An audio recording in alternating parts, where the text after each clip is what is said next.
Hey guys, welcome back to the channel. Well, if you saw my picture that I posted, would have been, well, the last picture, the actual picture that I posted here on my channel. I made mention about wanting to pull the injectors on this 7045. If you saw my videos that I posted back in the summer, I tried to get some video doing different things on the 7060 when I pulled that cylinder number 1 out and put a new cylinder and sleeve in because that cylinder, the rings had broke. And on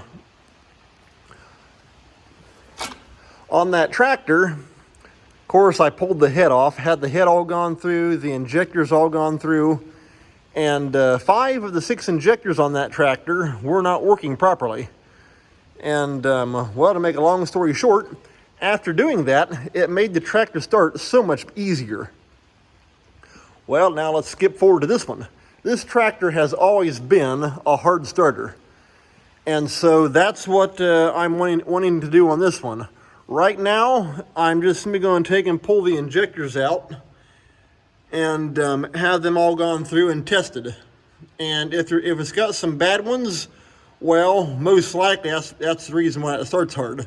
If not, well, I may end up having to pull the head off too. Wait and see. So, I've got to get the air gun lined up and clean all that junk out of there. I'm guessing that's probably a valve cover gasket, a little bit of an ooze coming out of there. And so, because we kind of got it right down on that side. On the other side, good and clean, nothing. And so, this tractor, if I remember correctly, does have the Allis-Chalmers 426 motor in it, same as the 7060. Only difference is this one does not have an intercooler over there on the left side of the motor. The 7060 had an intercooler right over here in this area, whereas this one here does not. And so yeah, that's what I'm going to start on my next project. Quick side note here on my bucket truck, or boom truck actually. I did talk to somebody regarding that block on the stabilizer jack that's over on the left side, and they're in the process of trying to find one for me. So, well, I'll keep you updated on that as time comes and goes. But right now, though, it's going to be here on the 7045. And so I'm going to get my air gun, so we'll see you here in a little bit. Okay, well, I took the air gun. I couldn't video it because I didn't want that stuff coming right back and all that junk splattering on top of my phone lens and the camera lens and that kind of stuff. That just makes a mess. And so, grab my wrenches here. And first thing I'm going to do is start taking off this return line. This goes right up here on top of the injectors. And I'm not going to video taking all these lines off. Hit the same thing, all 6 of them all the way across. Now, on the 7060, when I did this, I took this thing clear out of here because I had to pull the head. On this one here, what I'm going to do, if I can make it work out, is I'll take all these off, all these connectors, and then just simply take and lay this line back up on top of the valve cover.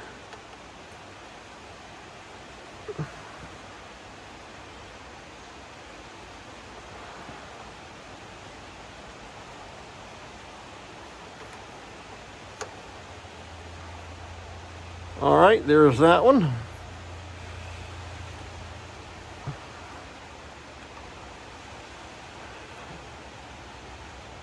Wrench around there. I actually took a can of ether and sprayed in here. That helped take and cut a lot of that oiliness off. Then took the air gun and just blasted everything as good as I could, especially around the injectors themselves.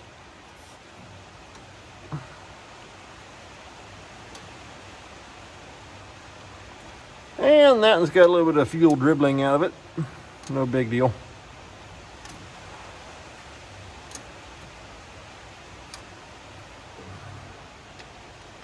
Okay, that's got that one.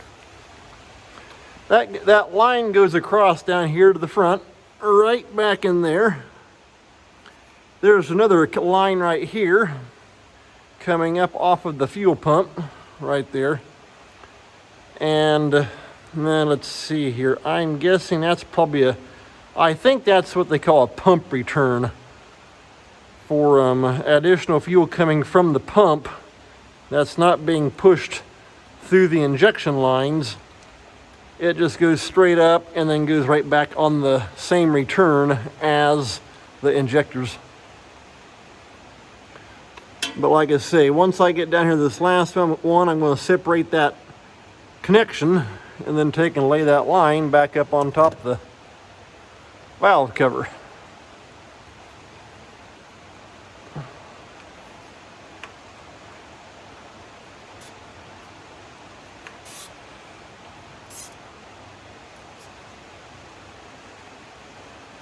This line here goes actually up front and ties into, I'm not sure which one, it's either the transmission or the hydraulic oil cooler.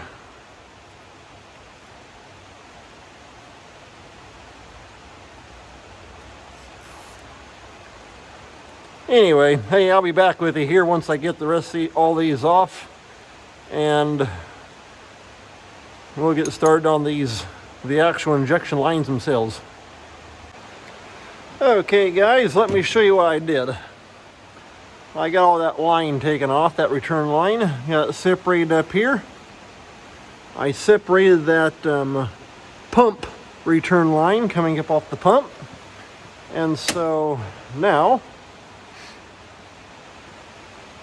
I am ready to start taking the injection lines here off.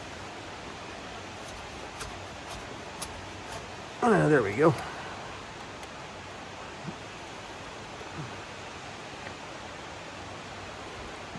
I forgot to grab something. Let me grab a little WD-40. And actually hit that little swivel right there. There we go.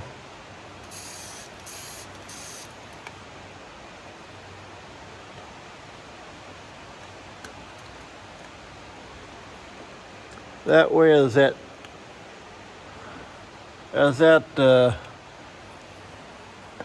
tightener spins on the line, there's no restriction.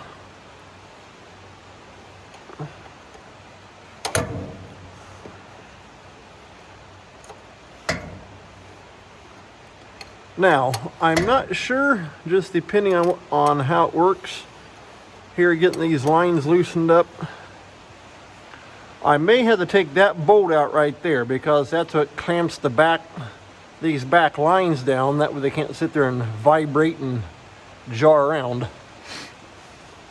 I'm not sure, in case I need a little bit more give to kind of bring the lines this way in order to pop the injectors out. I don't know. Well, let's see what happens here.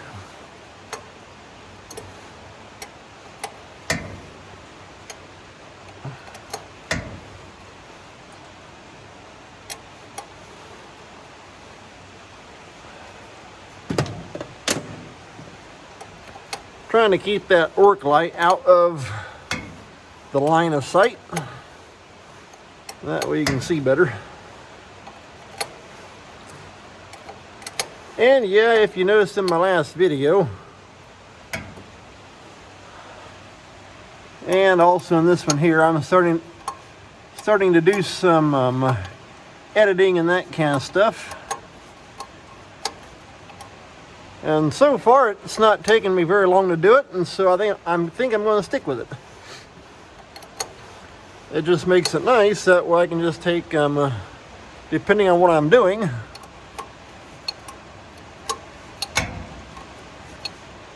I can just take and show several different things in one video upload. So that works good. Okay, there's that line. Like I say, now that one right there, it'll pivot. It's got enough give.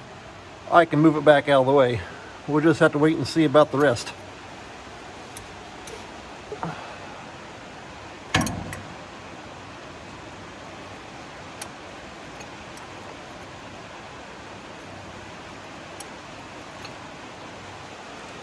And yeah, we got some rain coming down, sitting on the shed roof.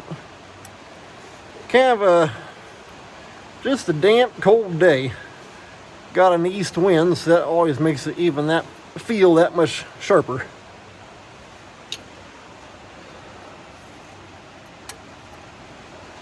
Okay, let's see here about that one. Yeah, we're not disconnected yet. Okay, and the way it's looking, I'm probably going to have to take and pull this bolt out here on top of the oil filter housing. Actually, well, what do we got? One or two bolts. This here must have two. If I remember right, on the 7060, I think it just had one that went straight through the middle.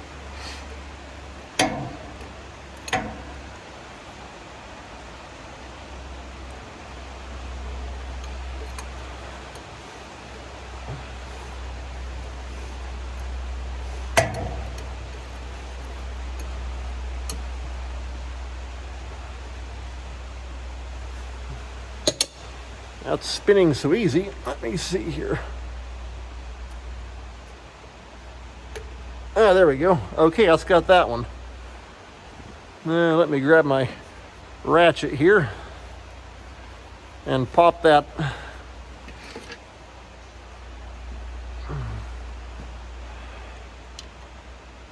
Pop these bolts out.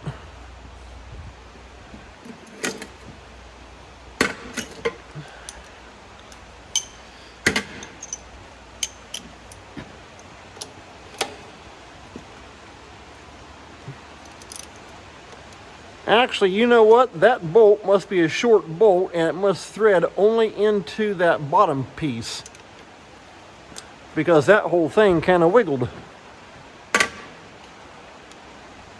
Let's see here. Maybe it's this outside bolt that actually drops clear through into the housing. Yeah, there we go.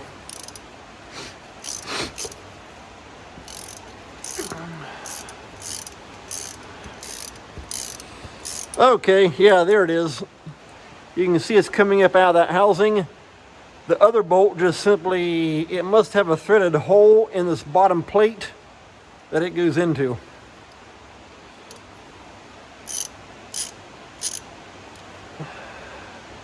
Okay, yeah, there we go.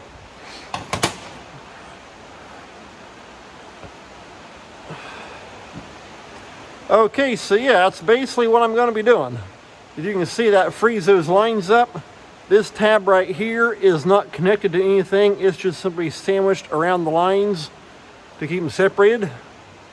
And so I'm just going to keep on going down across the line here, getting the other four loosened up.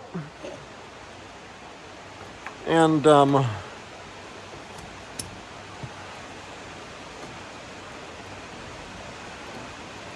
then we'll be ready to start pulling the bolts out for the injectors. Okay guys, I want to show you what I'm doing here. I've already gotten one injector. This here is number 6 pulled out. Right there it is. I went ahead and popped this one here out. That way it'd give me a rough idea as to what tools I'd need. But just looking at it, get a little bit more over here in the light. Hopefully you can see halfway decent. But you can see some those little tiny pinholes right around there. And if you look close, no, they're kind of carboned up, and it almost looks like they are not atomizing properly.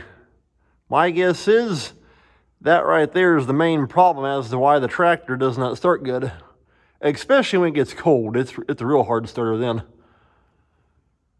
And so, yeah, that's number 6. Like I say, hopefully you can see that halfway decent on the camera.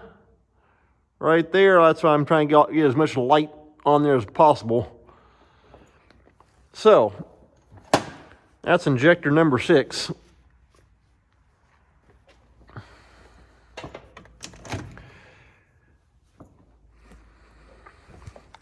Now I gotta find my other ratchet. There we go.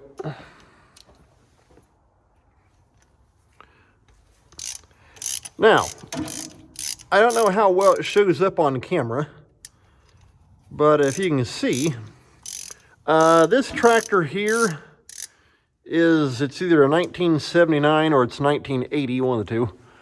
Right there's a date of 79. But the later Allis-Chalmers tractors, they went from having a maroon frame, engine, and underbelly to them to a black. That's what this one here's got. However, now that I've been working in here, I did not realize this until I got checking things out. Injector number 5 has actually been taken out of a maroon engine. Because as you can see, underneath that hose, it's a maroon injector. All the rest of them, including number 6 over there, were all black. And so somebody's worked on this motor at one point in time. I talked to my dad and I asked him, because I remember when him and my grandpa bought this tractor, and I'm guessing that would have been, I would say early to maybe mid-90s, roughly. And the way Dad talked, that as far as he knows, they've never had any engine work done to this tractor.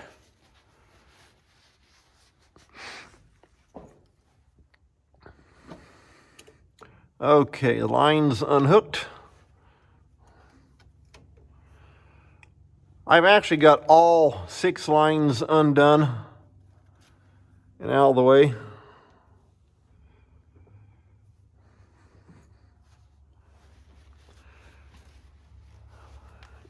Up here on number 1, I'm just going to have to see the tightener was kind of stuck to the line, and it kind of bent the line just a little bit, so I'll probably end up taking that line right there off. Thankfully, it's easy to get to. It just comes right here on the outside, through that, down, and right there it is. So it's an easy one to take off. But like I say, when I went to take it off and unscrew it from the injector, I can see the instead of the swivel head wanting to turn on the line, I can see the whole thing wanting to turn. And so, which means I have kind of stressed it just a little bit.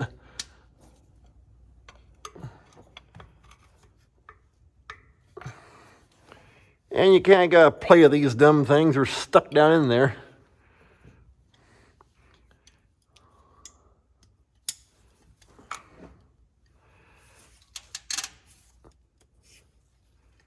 Get them to turn like that, and they'll, there we are.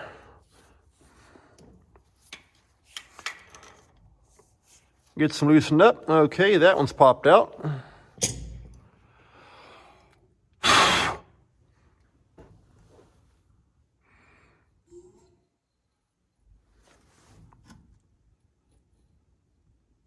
Okay, there we go. Dump the fuel out of it. And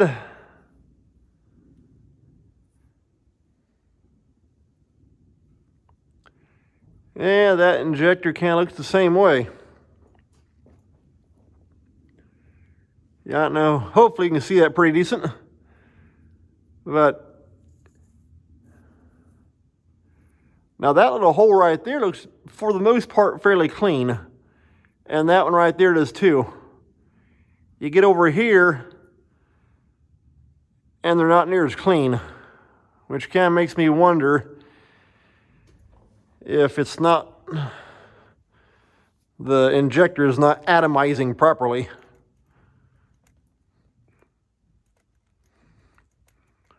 Try and get all that fuel dumped out of it.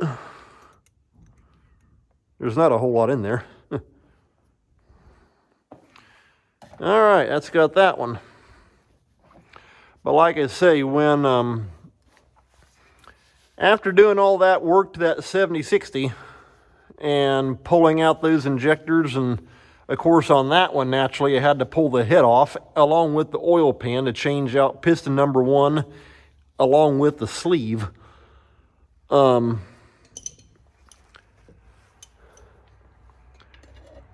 Let's see here. I think I have started that tractor when it's been down, in the I think between 55 and 60 degrees outside. And normally that tractor would not start when it would be that cool. Not without pumping a lot of ether into it. Now it fires right up, runs good. And same thing on that tractor. When the guy checked the injectors, he said 1 injector was working good. The other 5 were bad.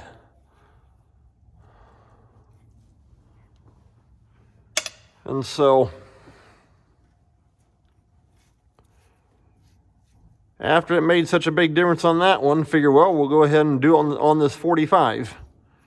Now, like I think I said earlier, if this does not fix the problem, then we're probably looking at pulling that head off.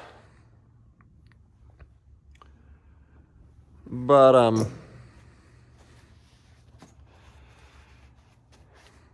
all indications are kind of pointing at these injectors as not atomizing properly, but who knows?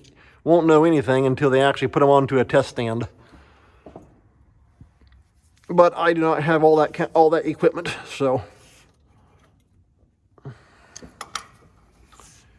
kind of gotta work it back and forth there.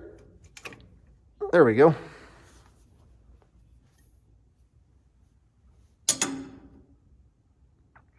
And I'm not going to video just pulling out all these injectors. I mean, you see one, you see them all.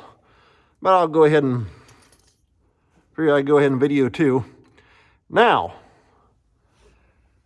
that one right there's got a bunch of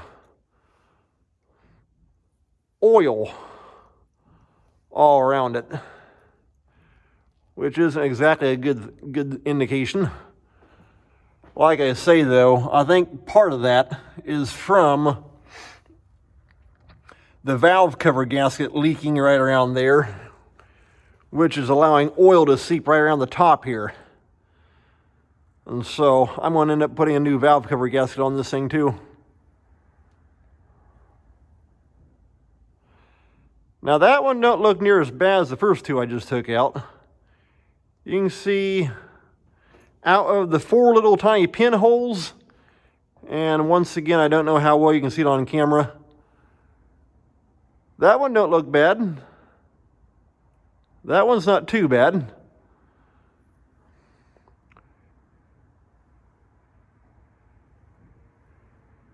There's 1 with some carbon buildup and 3 not much, if any. And so, like I say, I think that's probably the problem as to why this tractor does not start good. I'm going to set that one right there. It's got that oiliness around the shank.